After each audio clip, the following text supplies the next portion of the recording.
Bienvenidos a Babelium.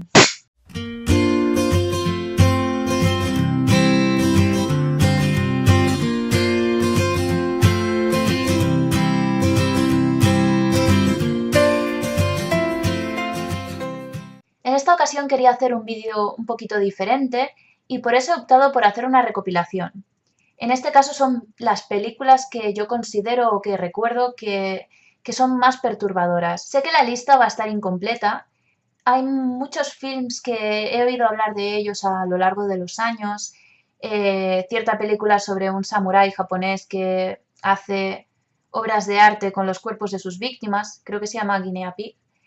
Sinceramente es una película que no me he atrevido a ver, cada vez me he vuelto más sensible a determinadas escenas y creo que esta no la aguantaría.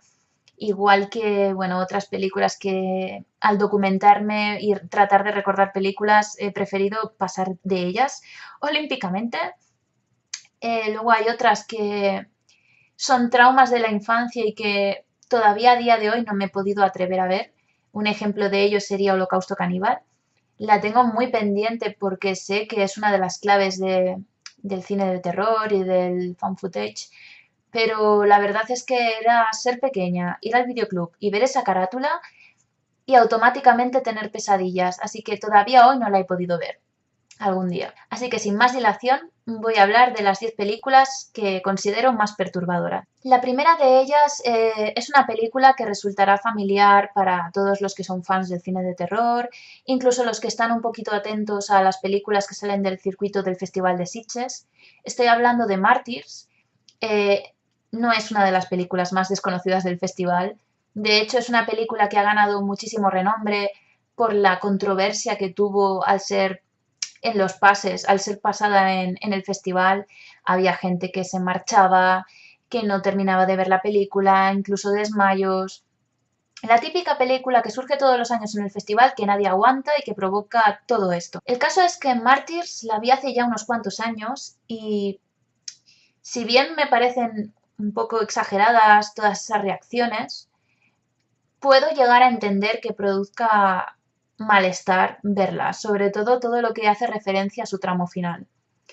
Mártires es muy perturbadora, no solamente por el grado de explicitud que tienen algunas de sus torturas,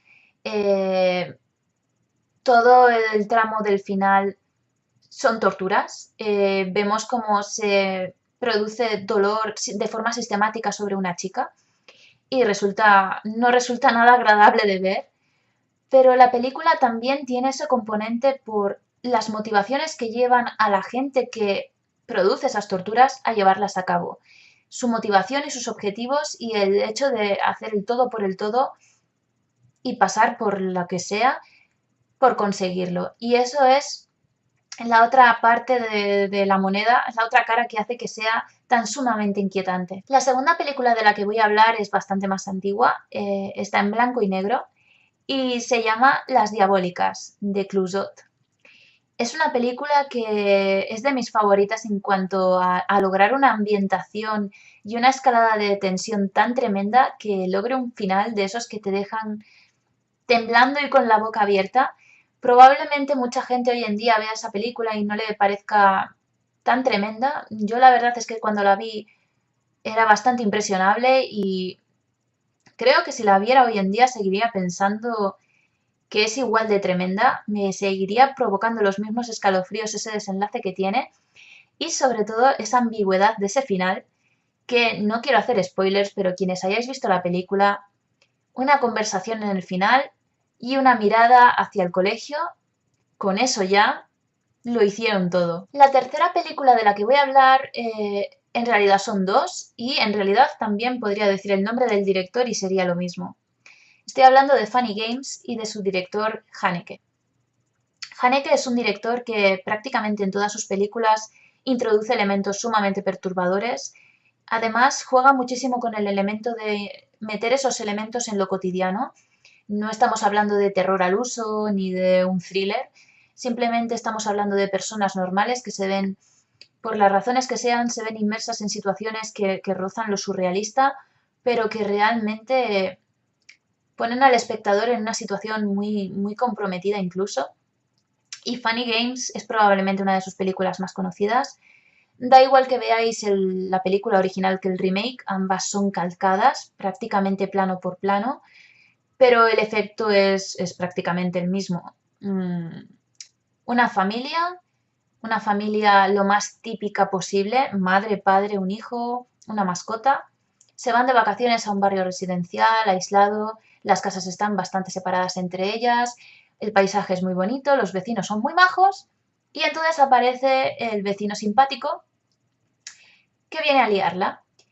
La película es de esas que se te quedan grabadas en el cerebro por mostrar la violencia de una forma tan sumamente casual y sin darle prácticamente importancia a los hechos tan atroces que van sucediendo, que es como la vida real y eso es lo que realmente el espectador lo padece al ver la película.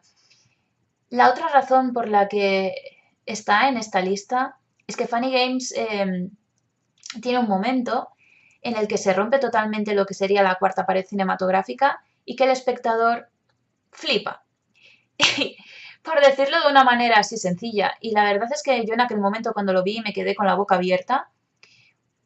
A día de hoy, repito, puede que no sea tan sumamente rompedor, pero a mí en aquel momento me rompió totalmente los esquemas ver aquella escena y ver cómo se resolvía el asunto que parecía ir en una dirección y iba en otro.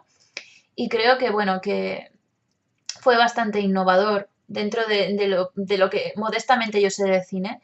Y la verdad es que muchísimos directores hoy en día que ruedan películas de terror o películas de una temática similar, ojalá pudieran conseguir el grado de tensión y de malestar que me provocó esta película. De hecho, casi me alegro que no lo consigan. La cuarta película que voy a mencionar es una que es bastante conocida. Es probablemente la obra más conocida de Darren Aronofsky. Es Requiem por un sueño. Esta película que tiene varias historias, varios puntos de vista, ninguno de ellos es agradable de ver. Todo confluye en un desenlace con una utilización de la música y de las imágenes que realmente consigue poner al espectador en el disparador de muy mala manera. Ya digo que todo lo que es el transcurso de la narración no es agradable, pero el final realmente cuesta verlo. El uso del montaje de las imágenes y la música sobre todo, y además que la historia es muy demoledora. Tenemos a una pareja de drogadictos que están en la ruina y que hacen el todo por conseguir dinero para seguir drogándose. También hay otro tipo de drogas de una pobre mujer que está en su casa viendo un programa de televisión y empieza a tomar pastillas para adelgazar. Todas esas historias van evolucionando hasta tocar totalmente el suelo y atravesarlo, diría yo. Y es una de esas experiencias que cualquier persona que adora el cine y tiene ganas de ver experiencias que le remuevan un poquito, yo creo que es una de esas que son imprescindibles. Quinta película. De esta tenía muchísimas ganas de leerme la novela para ver si realmente el personaje principal llegaba a ser tan sumamente perturbador como lo es en la película. No he podido leerla todavía, pero la verdad es que la película lo consigue. Estoy hablando de Tenemos que hablar de Kevin. Es una película que no solamente resulta perturbadora por su desarrollo y por su desenlace, sobre todo por su desenlace, sino porque también explora de manera muy atrevida y desde un punto de vista que no se suele ver las relaciones maternofiliales y cómo determinadas actitudes y formas de actuar pueden condicionar la vida de los demás. Y realmente es una película que me sorprendió, además las actuaciones están geniales, tanto Tilda Swinton como Ezra Miller, que es el verdadero protagonista de la función, que crea un personaje con una actitud francamente heladora, te hiela la sangre la manera como actúa y cómo van sucediendo los hechos. Es muy recomendable, pero la verdad es que no te deja buen cuerpo. Ahora voy a pasar a una producción de aquí, Secuestrados. Es una película que está rodada a cámara en mano y que, bueno, no es agradable en ningún momento, desde que empiezan los hechos hasta que termina, que tiene un final de esos que te deja con la piel, con esa sensación como que tienes la piel helada. Eh, es una película que trata sobre un grupo de personas que entran a robar en una casa. Entonces es imposible prácticamente, muy mal se te tiene que dar rodar una película con esta temática para que no te toque un poquito la fibra, más cuando en España, evidentemente en otros países también, pero en España ha habido una temporada que día sí, día también oíamos hablar en las noticias de casos de gente que entraba a robar en las casas y que además torturaba a la gente que vivía dentro, incluso la asesinaba. Con lo cual es un tema que nos tocaba muy de cerca y si está además bien ejecutado, con unas buenas actuaciones, Manuela Bellés tiene una actuación entre maravillosa y entre me crispa los nervios que consigue todavía ponerte más en esa tesitura. Y es una película que es difícil de ver, pero que sin duda alguna para mí debería estar en esta lista. Voy a pasar ahora a una película, la séptima, que es bastante más sutil en cuanto a estos elementos, pero que para mí debe estar. Es mi película favorita de Hitchcock junto con Encadenados. Estoy hablando de Rebecca. Y es una película que tiene muchísimos valores, consigue resultar perturbadora gracias a un personaje que es la propia casa, Manderley. Manderley ejerce una presencia sobre la protagonista que se la come con patatas, igual ella que la señorita Danvers, que es esa criada, esa ama de llaves, que es una presencia prácticamente omnipresente a lo largo de la casa, que tiene un rictus serio y prácticamente inexpresivo, pero que la mujer va haciendo y va provocando situaciones cada vez más comprometidas para la protagonista. Y bueno, es Hitchcock, ¿qué se puede decir? Es el maestro del suspense y aquí pues consigue crear una ambientación muy perturbadora. Lo cierto es que bueno, es una película que deriva más en una historia clásica, no intenta ir tanto por el terror, pero tiene ciertos elementos que para mí hacen que sea una de las imprescindibles de esta lista. Además de ese detalle que merece la pena nombrar, la película está basada en un relato, en un libro de Daphne de Maurier, que se llama igual, se llama Rebeca. Y el dato curioso es que Rebeca es la mujer que estaba casada con el protagonista, con el señor de Winter, y es una presencia constante. Durante toda la película oímos hablar de Rebeca, Rebeca, todo el mundo habla de ella. Incluso hay flashbacks, pero a ella no se la ve en ningún momento. Sin embargo, su nombre lo ocupa todo. Luego, por otro lado, tenemos a la protagonista, que es la que se ha casado con el señor de Winter, y que sigue siendo la señora de Winter, porque en ningún momento sabemos su nombre. Y ese contraste entre la presencia de Rebeca y su nombre, y no conocer en ningún momento el nombre de la protagonista, y esto es un guiño que aparece también en la novela, por supuesto, es algo maravilloso, es un detalle que hace que el personaje de la que no está sea aún más grande todavía y que su presencia ocupe muchísimo más, claro. La octava película es un terror que es bastante menos sutil que el de Rebeca, pero tiene una especie de elegancia en lo macabro que resulta, que también resulta muy perturbador. Estoy hablando de la película japonesa Audition. Tenemos a un hombre que no se le ocurre otra cosa que crear un casting falso para encontrar esposa. Y claro, se presentan todo chiquillas, inocentes, pobrecitas ellas, buscando su oportunidad. Pero resulta que este hombre, al estilo Hard Candy, encuentra la horma de su zapato. No voy a decir más, los que habéis visto Audition ya sabéis por qué resulta una película tan sumamente inquietante. Tiene planos y algunas escenas kiri kiri kiri que resultan aterradoras incluso. Yo tengo sobre todo el plano de un saco gigante grabado en la cabeza. Un saco gigante, prácticamente a oscuras, moviéndose. Y ya está. La novena película es bastante controvertida, lo sigue siendo a día de hoy, lo fue en su estreno y es una película en la que prácticamente nadie se pone de acuerdo. Me estoy refiriendo a Irreversible, de Gaspar Noé. Es una película que es violenta y la violencia la vives muy de cerca. Las dos escenas muy conocidas de la película, da igual que la hayas visto, que no la hayas visto, son dos escenas de violencia muy explícita. Una es un asesinato en la que ves cómo esa persona muere de manera muy violenta y la otra es una violación, en primera la ves aquí de cerca, a una pobre mujer, a Mónica Bellucci, a la actriz, que dura unos 9 minutos y que tú te quedas ahí como espectador y asistes a eso y es imposible que no te provoque algo esa escena. Entonces, bueno, es complicado de clasificar, es complicado de incluso de valorar, porque realmente es un tipo de violencia que está en esa balanza entre lo que es necesario, lo que es totalmente gratuito y lo que es explorar la narrativa cinematográfica. Entonces, bueno, Gaspar Noé dijo que él no quería mostrar en ningún momento que la escena de la violación fuera erótica, que no tuviera un ápice de erotismo y realmente lo logró. Realmente no creo que nadie pueda ver esa escena y pensar que eso resulta erótico.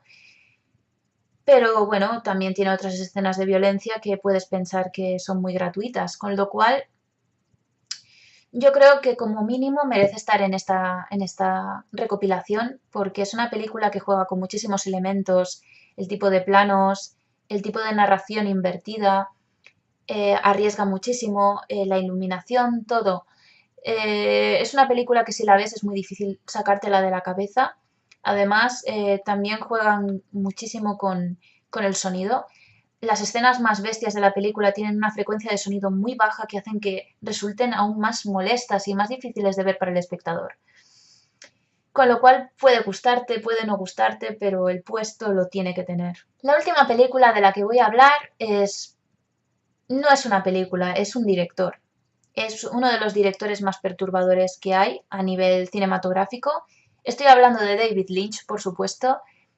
Ahora mismo su nombre parece que está en boca de todos gracias al retorno de Twin Peaks, una serie que está plagada de elementos perturbadores y de imágenes icónicas, surrealistas, que ha hecho historia de la televisión y que lo hizo en su momento en los años 90, perdón, y lo ha vuelto a hacer ahora porque es un producto que no se verá nada como esto en la televisión, al menos hasta ahora no se ha visto nada.